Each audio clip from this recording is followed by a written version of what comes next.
Pues, indudablemente que México tiene una tradición, pues ahora conocida a nivel mundial gracias a los grandes medios de comunicación, con respecto a la celebración de lo que conocemos coloquialmente como el Día de Muertos. En realidad tendríamos que hacer una reflexión de a qué le llamamos Día de Muertos y por qué lo resumimos como tal. En realidad no se celebra un Día de Muertos, se celebra a los fieles difuntos. Y cuando decimos fieles difuntos, nos referimos a aquellas personas que murieron dentro de la fe, en este caso la fe cristiana, ¿no? Y el calendario que nosotros utilizamos para estos rituales es el calendario cristiano.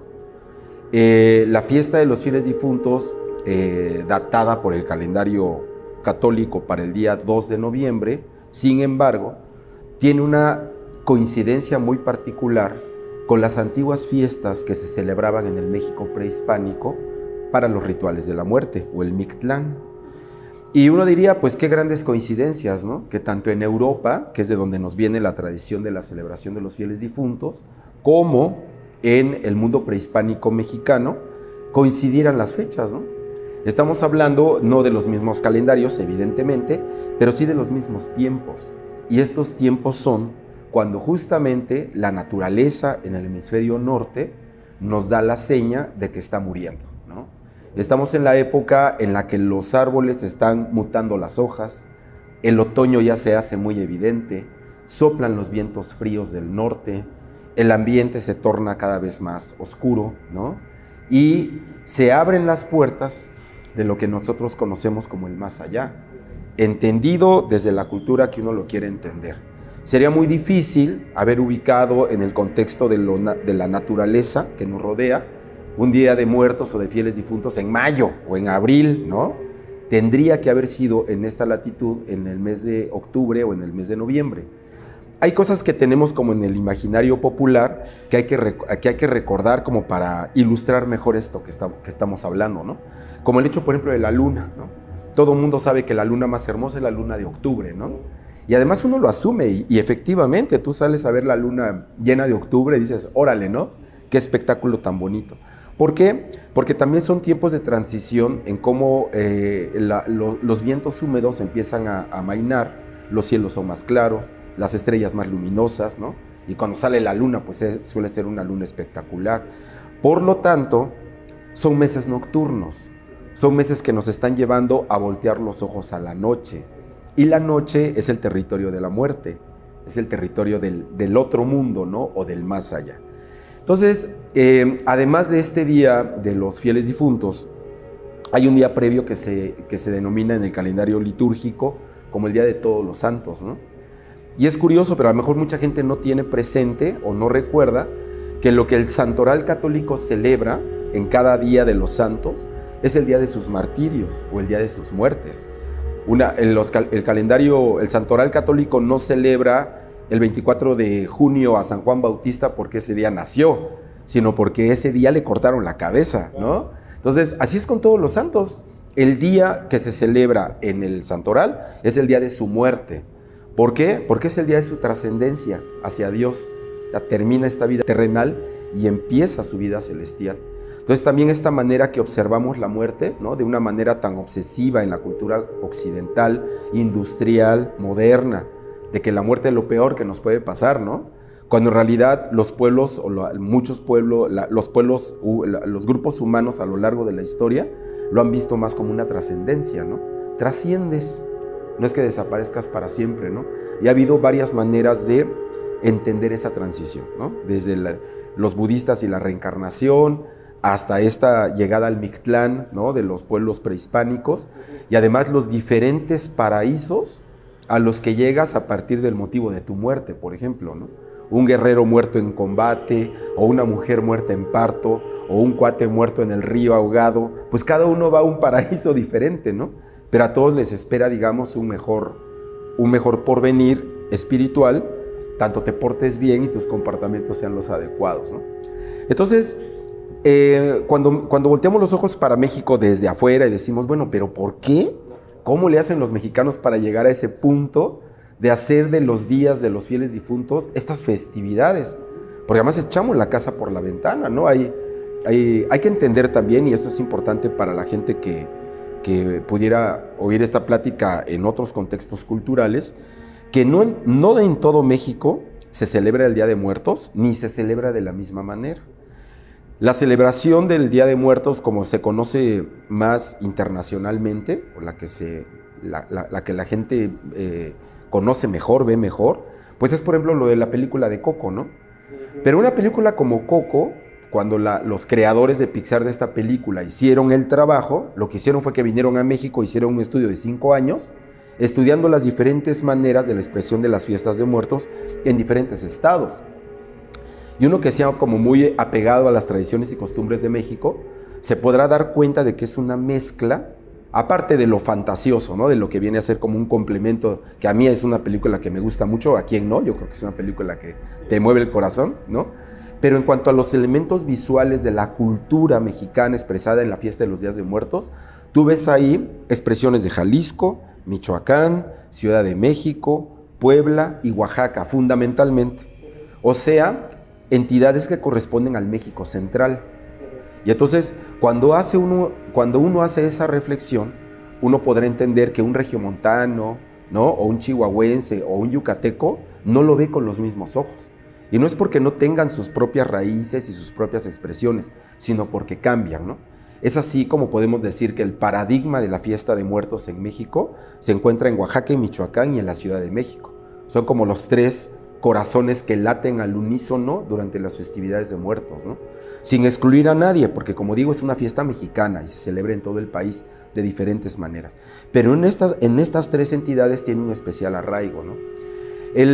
La razón de por qué son así las cosas es porque hay una presencia mucho más contundente, no solamente de los pueblos indígenas, sino de quienes han heredado de manera directa la cultura de los pueblos indígenas. Si bien actualmente el país es en un 90% mestizo, ¿no? La población indígena propiamente dicha, de los hablantes de lenguas indígenas, andan en un 10-12%. Sin embargo, prácticamente la mitad de los mestizos, un poco más de la mitad de los mestizos de Michoacán, Ciudad de México y Oaxaca, se consideran a sí mismos indígenas. O sea, les preguntan cuál es su filiación étnica y te la van a dar, aunque no hablen una lengua indígena, ¿no?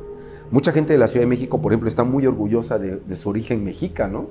Y le rascas en su cultura y en los tamales que se comen cada mañana y te das cuenta que es verdad, ¿no? Entonces, una fiesta como una celebración o una conmemoración como la del Día de Muertos da oportunidad de hacer esos rescates, ¿no? Elementos clave, las flores, por ejemplo, ¿no? Y la flor es un elemento clave no solamente porque llevas el contexto de esta naturaleza que empieza a dormir al corazón de las casas, ¿no? Porque además el color que acompaña los altares, el color más contundente es el amarillo. Es un amarillo, digamos, tirándole a naranja, ¿no? Un amarillo doradón, ¿no? Y estos amarillos dorados le dan un contexto muy particular al colorido, por ejemplo, de un altar de muertos, ¿no? El elemento clave, la flor de cempasúchil, que no se usa en todos lados, pero sí es bastante común en el contexto de la fiesta del Día de Muertos, ¿no? En los pueblos indígenas, por ejemplo, del estado de Oaxaca, es mucho más común la recolección de flores silvestres, más que la compra de cempasúchil en el mercado, que sí lo venden, es salir al campo a recoger las flores que en ese momento están en el campo, y son flores anaranjadas o flores amarillas, ¿no? Y también algunos otros elementos que se han ido como heredando culturalmente y que también hay que tener como referente y explicar, ¿no? Por ejemplo, también aquí en Oaxaca, que es donde estamos ahora, no se entendería un altar de muertos sin un arco floral, ¿no? Y ese arco floral es porque es el umbral, porque si no, no hay puerta, no hay manera de entrar, ¿no? El altar es una manera de llamar a los difuntos, católicamente dicho, fieles difuntos, ¿no? Que regresan del más allá porque tienen en una noche la oportunidad de estar en contacto nuevamente con sus seres queridos. Ese es, digamos, el contexto más importante de la Noche de Muertos, ¿no? Vienen, se apersonan espiritualmente los ancestros y por una noche conviven con los vivos, ¿no? Entonces, esto en la cabeza de cualquier otro latinoamericano puede sonar aterrador, ¿no? Se van a venir los fantasmas, ¿no? No vienen los fantasmas. Es la creencia firme de que la abuelita va a entrar otra vez por esa puerta, ¿no? Entonces lo que la gente hace es que fundamentalmente las familias más conservadoras, digamos, de las tradiciones, lo que hacen es que rezan. O sea, lo que se reza es un rosario, ¿no? O muchos rosarios, porque a lo largo de la noche, lo que se acostumbra, por ejemplo, en muchos pueblos de Michoacán o de Oaxaca, de Puebla, es que se hacen visitas. Entonces, cada familia pone un altar, pero el altar no es solamente para la familia, sino es para el contexto de la comunidad en donde está ese altar. Y la gente tiene, digamos, la obligación moral de ir a visitar las casas de los parientes y de los amigos para dar un rezo en honor de los fieles difuntos que en ese momento están visitando esa casa. Entonces, lo que la gente suele hacer es lista de difuntos, y cuando están ante el altar y están rezando, empiezan a leer los nombres de las personas que están recordando, ¿no? Entonces, lo que se hace es que se rememoran leyendo el nombre del ser querido o del ancestro que quieren recordar, ¿no? Y después de eso, se invita a los presentes a recoger los muertos, es decir, a acercarse al altar y escoger de lo que hay en el altar, pues lo que quieran, ya sean las frutas, los elotes, los dulces, la cerveza o el mezcal, ¿no? Dependiendo del contexto de cada lugar. Y eso es a lo que se le llama levantar muertos, ¿no? Pero cuando sucede eso, por ejemplo, te digo, estoy hablando de la tradición particular de Oaxaca, sale ese grupo de familiares o de amigos y la familia vuelve a vestir el altar. O sea, vuelves a poner otra vez otra ofrenda para otra familia que llegue, y así es toda la noche. Desde las 6, 7 de la tarde del día anterior hasta que amanece al otro día. Es por eso que los altares, a diferencia de lo que muchos creen, no se ponen con una semana de anticipación y el mole termina todo ahí hecho costra, ¿no? No, el altar se pone esa misma noche con la participación de toda la familia y todo está fresco. Y entonces en la medida en que van llegando y se lo van llevando y vuelves a, es decir, el altar se pone 5 o 6 veces durante una noche, ¿no? Y es una ofrenda viva, exactamente. Inclusive aquí en Oaxaca hay muchos lugares en donde se acostumbra a llevar costales, porque no te basta una bolsa de la cantidad de cosas que recolectas en una noche, ¿no? Y eso es la comida que la gente come al otro día. Entonces, si bien es de la noche del 1 al 2, o sea, de la fiesta de Todos Santos a la de los fieles difuntos, ¿no? Y al otro día, el día 2, es cuando se acude a los panteones a regresar o a acompañar a los seres queridos a que regresen a sus sepulturas, ¿no? Y claro que son ceremonias o momentos de mucho sentimiento, ¿no? Y ahí se lleva la música, etcétera, ¿no? Hay lugares, como en el caso de Michoacán y también en algunos lugares de la Ciudad de México, en donde todo eso se hace en el propio panteón. En lugares como Oaxaca no se acostumbra a eso, pero en otros lugares sí, ¿no? Janitzio es emblemático, Mixquic, ¿no? ¿Y por qué es así? Porque, bueno, uno dice, ni siquiera espero, o sea, yo ya necesito estar en contacto con mi ser querido, ¿no? Entonces, a donde van es al panteón, y ahí llevan el mezcal, el aguardiente, el tequila, los mariachis, y lo que tengan que llevar para estar en concordancia con sus seres queridos, ¿no? Ya después de todo esto viene la tradición, por ejemplo, de tener muerteadas, de tener desfiles, de tener carnavales, ¿no? Y lo que pasa es que en cada lugar tiene sus particularidades y son genuinas, porque mucha gente dice, no, eso ya es invento, ¿no? Eso ya está como muy armadito para el agente 007, ¿no? Claro, en realidad hay transformaciones, hay nuevos usos, hay nuevas aficiones, ¿no? Y hay cosas que, pues, a la juventud le mueven más y le emocionan más que lo que se había hecho hasta hace algunos años, ¿no? Pero así nacen las tradiciones. También hay que, creo yo, ser un poco flexibles en ese sentido. Hay una cultura en movimiento y hay que aceptar que así es. Además, estas expresiones, como en el caso de la Ciudad de México, se vuelven monumentales, ¿no? Pero ya desde Diego Rivera, en el Anahuacalli, se hacían altares monumentales. Tampoco es algo que empezó ayer, ¿no? Esto tiene más de 80 años haciéndose en la Ciudad de México. Los altares del Zócalo, es que, bueno, en la Ciudad de México, que no es grande, ¿no? Hasta las tortas son enormes, ¿no? Y hay que comprender que la Ciudad de México tampoco se conforma con, ¿no? Ahora que hay estos grandes desfiles de mariposas monarca en el Paseo de la Reforma, claro que tiene sus críticas y claro que tiene sus detractores, pero creo que también la gente tiene derecho a expresarse, a celebrar y a divertirse de la manera en que lo crea mejor, ¿no? Aquí en Oaxaca particularmente están las muerteadas y, digamos, se dividen en dos momentos, ¿no? Uno, que son como recorridos por las calles del barrio, en donde todo el mundo se disfraza. Entonces, ahí hay una simbiosis con el Halloween, ¿no? Por ejemplo, porque el Halloween es de disfrazarse.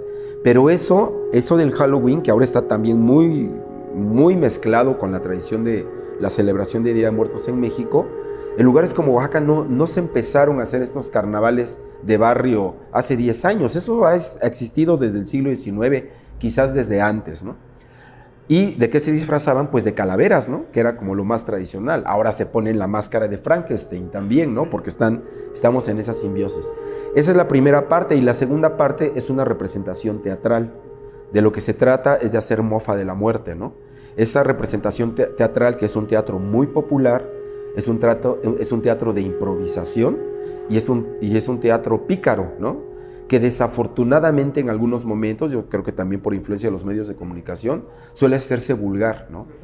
Porque de la picardía a la vulgaridad a veces hay un paso, pero cuando se hace en este contexto de lo pícaro, de lo espontáneo, resulta muy bonito ver a la gente del barrio haciendo diferentes representaciones, ¿no? Hay como ciertos personajes que son fijos, como el de la muerte, como el del diablo, como el del ángel, porque lo que hacen es que se pelean al muerto, ¿no? Entonces siempre hay un diablo que se lo quiere llevar al infierno y siempre hay un ángel que se lo quiere llevar al cielo, y pues hay que también ver el contexto en el que muere la persona. Normalmente escenifican la muerte de una persona. Hay un doctor que lo quiere salvar, hay una enfermera que coquetea más de lo que cuida al muerto o al enfermo, ¿no? Y eso lo hace como muy divertido y a la gente le encanta, ¿no? Esto de las muerteadas, las representaciones teatrales, la gente ya hasta se programa para estar presente en esos momentos, ¿no?